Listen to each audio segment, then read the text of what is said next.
446 میں آ کر شیعوں کی حکومت کو ختم کیا تغرل بیگ سلجوکی نے۔ سلجوک مسلمان ہوئے تھے محمود غزنوی کے دور میں، سلجوک ان کے بڑے کا نام تھا۔ تو ایک دفعہ محمود غزنوی نے سلجوک سے پوچھا اگر مجھے تیری مدد کی ضرورت ہو تو کتنے آدمی پیش کر سکتے ہو؟ تو اس نے ایک تیر دیا، کہا یہ ایک تیر ہے میرا،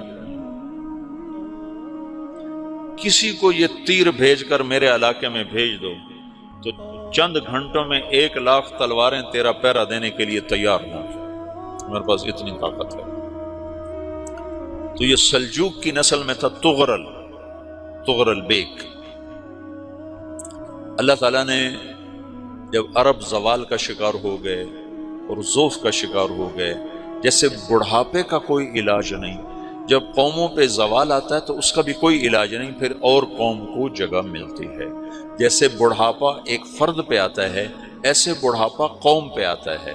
قوم کا بڑھاپا جوانی میں نہیں لوٹ سکتا، جیسے فرد کا بڑھاپا جوانی کی طرف نہیں لوٹ سکتا، قوم کا بڑھاپا جوانی کی طرف نہیں لوٹ سکتا، کوئی علاج نہیں، نئی نسل کا آنا ہی علاج ہے۔ تو عرب دھل چکے تھے، 600 سال بہت ہوتے ہیں حکومت کو، اپنی صفات گم کر چکے تھے، اب نئے خون کی ضرورت تھی۔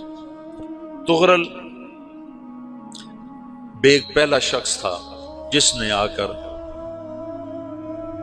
اہل سنت والجماعت کو استحکام بخشا، شیعوں کی حکومت کو ختم کیا، بغداد سے، شام سے، ان سارے علاقوں سے۔ صلاح الدین ایوبی نے اسماعیلی شیعہ کی حکومت کو ختم کیا، مصر میں۔ العاضد ان کا آخری خلیفہ تھا۔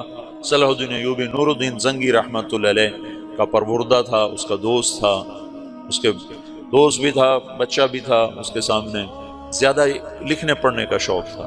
پھر اللہ تعالیٰ نے اس سے کام لیا اور اس کو مصر کا گورنر بنا کے بھیجا، مصر کی مدد کے لیے بھیجا۔ تو وہاں اس نے صلاح الدین ایوبی نے وہاں ختم کیا، تغرل بیگ نے یہاں ختم کیا۔ تو پھر سلجوک جو تھے نا یہ اقتدار میں آئے، ادھر ختم ہو گئی سلطنت بنو عباس کی، مصر ایک چھوٹی سی ترکوں کی سلطنت۔ تو اللہ تعالیٰ پھر مرکزیت کے لیے ایک نظام چلایا، دو لشکر آپس میں لڑ رہے ہیں ایک میدان میں، ایک جنگلی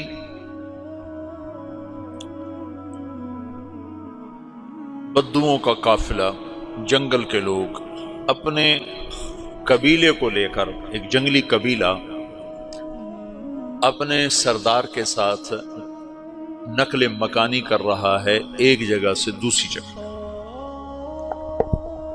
اللہ کا نظام کہ یہ لوگ چلتے چلتے چلتے اس وادی میں پہنچ گئے جہاں جنگ ہو رہی ہے، دو لشکر آپس میں لڑ رہے ہیں۔ جب یہ وہاں پہنچتے ہیں تو ایک لشکر کے قدم اکھڑ رہے ہیں اور دوسرا غالب آ رہا ہے۔ ان کو نہیں پتا شکست کھانے والے کون ہیں اور فتح پانے والے کون ہیں، ان کو نہیں پتا۔ اس جنگلی قبیلے کے سردار کا نام بھی تغرل ہے، تغرل۔ تو یہ سردار کہتا ہے جو شکست کھا رہے ہیں ان کی مدد کرو، کچھ پتہ نہیں کون ہے، کہتا جو شکست کھا رہے ہیں ان کی مدد کرو۔ تو 400 وحشی جنگلیوں نے فاتح لشکر کے پیچھے حملہ کر دیا۔ وہ تو ایک کافی ہوتا کہ 400 دوڑ جب تلواریں پڑیں تو چند لمحوں میں نقشہ بدل گیا، بھاگنے والے جم گئے اور جمنے والے بھاگ پڑے۔ جب جنگ ختم ہوئی تو شکست خوردہ لشکر کے بادشاہ نے ان کو بلایا، اسے پوچھتا ہے مجھے جانتے ہو میں کون ہوں؟ کہا نہیں۔ کہا تو تم نے میری مدد کیوں کی؟ کہا انسانی ہمدردی کی وجہ سے، تمہیں شکست ہو رہی تھی اس لیے تمہاری مدد کی۔ پھر اس نے اپنا تعارف کرایا، میں ہوں سلیمان سلجوکی، ترکی کا بادشاہ۔ مسلمانوں کا لشکر تھا اور تاتاریوں سے شکست کھا رہا تھا، تاتاری فتح پا رہے تھے، مسلمان شکست کھا رہے تھے۔ تو وہ اللہ کی غیبی مدد بن کر آئے، تو وہ اس سے کہتا ہے میرے ساتھ رہنا پسند کرو گے؟ تم نے میرے اوپر احسان کیا ہے، میں اس کا بدلہ دینا چاہتا ہوں، میرے ساتھ رہنا پسند کرو گے؟ کہنے کا کر لوں گا۔ تو اس کو لے کر ترکی آیا، اور استنبول اس وقت روم کی حکومت میں تھا، اسے فتح کیا اس تغرل کے آگے چوتھے پانچویں پڑپوتے محمد فاتح نے۔ تو یہ استنبول ہے، یہ ترکی ہے، بیچ میں ایک چھوٹا سمندر ہے، یہاں ایک جاگیر ہے۔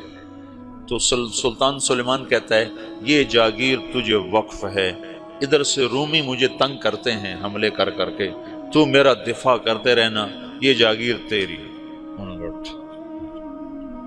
اس جاگیر پہ اس نے اپنے قافلے کو آباد کر دیا، اپنے قبیلے کو، اور ایک چھوٹی سی حکومت بنا لی، جو ایک صوبہ سمجھو، سلمان سلجوقی کا وہ ایک چھوٹا سا صوبہ ہے۔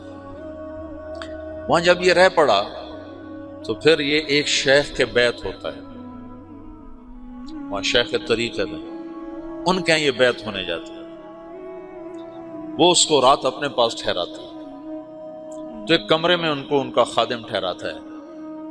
یہ جب کمرے میں جاتا ہے تو سامنے دیوار میں طاقچے پر قرآن پڑا ہوا ہے، تو یہ تغرل بیگ کہتا ہے یہ کیا ہے، یہ کیا ہے؟ تو وہ خادم کہتا ہے یہ کتاب اللہ ہے، قرآن ہے۔ اچھا، وہ اس کو وہاں چھوڑ کے باہر چلا جاتا ہے۔ وہ دیہاتی آدمی، جنگل کا رہنے والا، پہلی دفعہ زندگی میں قرآن دیکھا، وہ کہتا ہے یہ قرآن ہے، اللہ کی کتاب ہے، میں اللہ کی کتاب کے سامنے سو جاؤں، کتنی بے ادبی ہے۔ تو اس نے ایسے قرآن اٹھایا اور سر پہ رکھ لیا اور کھڑا ہو گیا، ساری رات قرآن سر پہ رکھ کے کھڑا رہا۔ رات کے پچھلے پہر اس کو خواب آیا، کھڑے کھڑے اس نے دیکھا کہ اس کی پشت سے ایک چاند نکلا اور شیخ کی بیٹی کے سینے میں جا کے اتر گیا۔ پھر اس لڑکی کے سینے سے ایک درخت نکلا جو پھیلتے پھیلتے پھیلتے 3 بر اعظم پہ چھا گیا، افریقہ پر، یورپ پر، ایشیا پر۔ پھر اس کی آنکھ کھل گئی، وہ کھڑا ہوا ہے، تو اس نے صبح یہ خواب اپنے شیخ کو سنایا، تو انہوں نے اپنی بیٹی اس کے نکاح میں دے دی۔ اس بیٹی سے ایک بچہ پیدا ہوا، تغرل بیگ نے اس کا نام رکھا عثمان، عثمانی ترک نام سنا ہوا، جو میں نے کل بتایا تھا کہ 1924 میں وہ خلافت ختم ہوئی۔ تو ایک بیٹا پیدا ہوا عثمان۔ عثمان نے پھر ایک نئی اسلامی حکومت کی بنیاد رکھی جو 1924 تک چلتی رہی، کوئی 800 سال یہ حکومت چلی۔ تو حکومت کا شیرازہ بکھرا لیکن پھر جڑ جاتا تھا، پر وہ قرن اول والا جوڑ کبھی نہ پیدا ہوا، ٹکڑے بن گئے۔ ان ٹکڑوں میں اللہ لوگ پیدا کرتا رہا جو دعوت دیتے رہے، دعوت زندہ رہی۔ جو تربیت کا نظام تصوف کے ساتھ تھا اب وہ تبلیغ کے ساتھ،